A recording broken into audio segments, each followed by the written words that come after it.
यो मङ्सिरको है यो मङ्सिरको 5 गते फर्स्ट विकमा हामीले राखेका हुन्छौँ।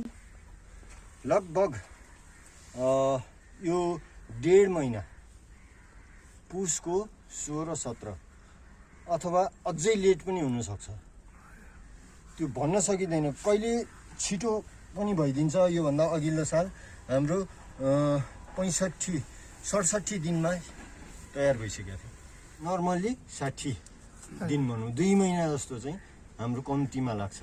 यदि एप्रोप्रिएट टाइम भेट्यो भने चाहिँ फेरि लगभग 50 दिनमा पनि रेडी हुनसक्छ, तर कहिले 70 दिन पनि जान सक्छ है।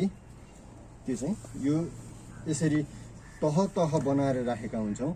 सबैभन्दा मुनिपट्टि चाहिँ यसै गरी बोरा ओछ्याउँछौँ, त्यसमाथि बालुवा हाल्छौँ र त्यसमाथि आरुको बिउ राखिदिन्छौँ। फेरि माटो बालुवाले त्यसलाई पुरिदिन्छौँ र फेरि त्यसमाथि फेरि अर्को लेयर आरुको चाहिँ सिड हाल्छौँ अनि फेरि त्यसलाई फेरि पुरेर त्यस्तै गरी पुर्दै माथि ल्याएर यो पुरैमा बालुवाले पुरेर अनि त्यसमाथि यो मस यो राखेर यसलाई चाहिँ चिसो बनाउने, भिजाउने, चिसो बनाउने काम चाहिँ हामीले गर्छौँ। यसमा पानी छर्किनु पर्छ कि नै? पानी छर्किने हो, चिसो बनाइरहनु पर्छ यसलाई है। यसरी अब ऊ त्यहाँनिर हेर्नुहोस्, त्यो झ्याउहरूले ढाकिराखेको छ यम्पीहरू है। यम्पीहरू त त्यहाँ ढाकिराखेको छ। त्यो चाहिँ अब रुटेक्स चाहिँ के गर्ने भने अब यसमा यो चाहिँ रुट डेभलपमेन्ट होस् भनेर यसको चाहिँ यो काटिएको भाग हो। यसलाई चाहिँ के गर्छौँ, पानीमा यतिसम्म डिप गर्छौँ, एकैछिन डिप गर्छौँ र त्यो पानी यति सबै फालिदिन्छौँ होइन।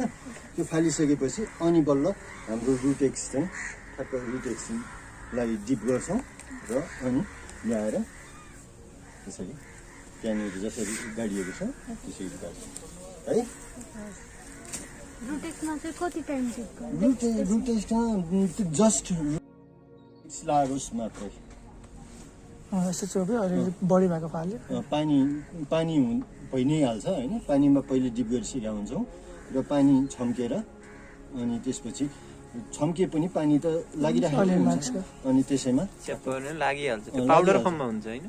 पाउडर फर्ममा हुन्छ, सट्ट हाल्यो अनि त्यसपछि त्यसरी राख्छौँ है। ल अब यताबाट